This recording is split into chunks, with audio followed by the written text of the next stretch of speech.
Assalamualaikum and hello to everyone who like to see my short flicks. Dr. Suyatno, my lecturer and my colleagues in particular. So, first and foremost, please allow me to introduce myself. The Nabil Nabella Rasidi is my name and my matric number is 067917.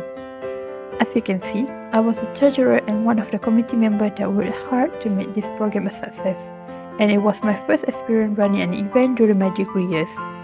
Not only did I gain new knowledge, but I also had opportunity to taste the exquisite duck and porcupine meat satay, both of which are unique cuisine. So without further ado, let's go through my blog. This video is provided for the subject of strategic studies.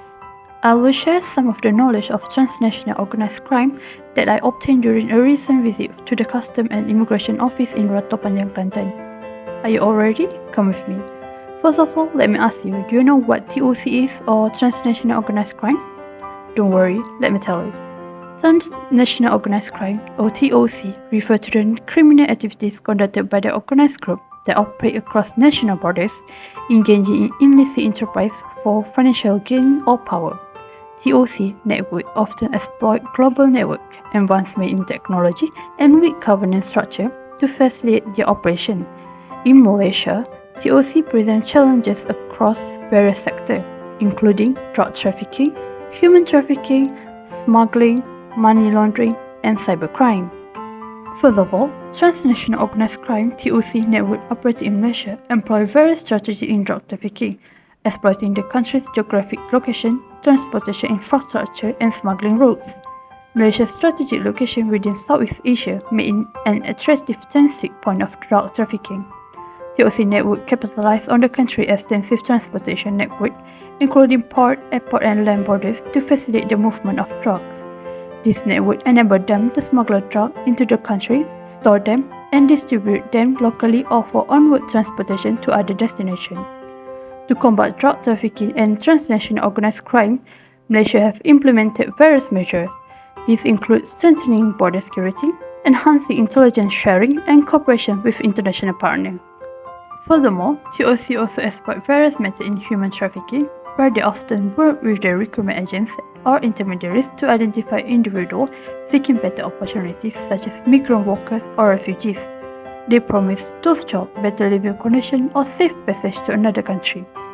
These recruiters may exploit their trust and coerce them into human trafficking situations. They may produce counterfeit passports, visas, or other travel documents to bypass immigration control and facilitate the illegal entry or transit of victims through Malaysia. It is essential to recognize that human trafficking is a grave violation of human rights, and addressing this issue requires comprehensive efforts from law enforcement agencies to protect victims, prosecute traffickers, and prevent further exploitation. Next, TOC also initiates the money laundering process by introducing illicit funds into the financial system.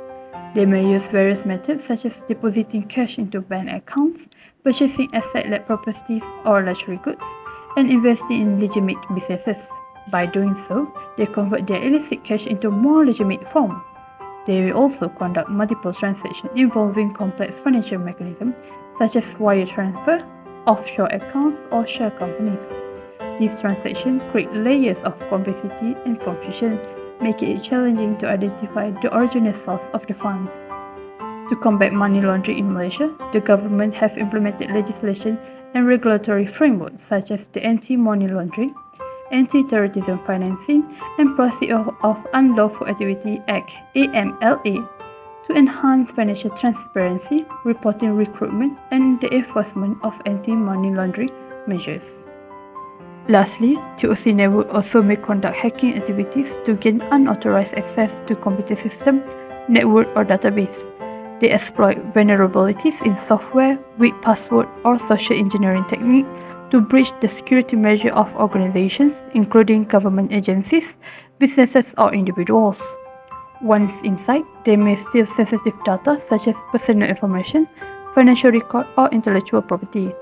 To combat cybercrime in Malaysia, the government has implemented cybersecurity law, established dedicated cybercrime unit within law enforcement agencies, and collaborated with the international partners such as Asian Regional Forum on Cybersecurity to foster cooperation, share expertise, and develop comprehensive strategy to address cyber threat.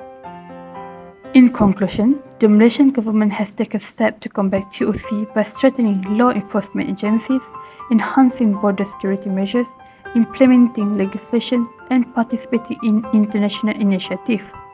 However, the fight against TOC in Malaysia is an ongoing challenge that requires continued surveillance, collaboration, and adaptation to address the evolving tactics of criminal networks. That's all from me. Thank you for listening.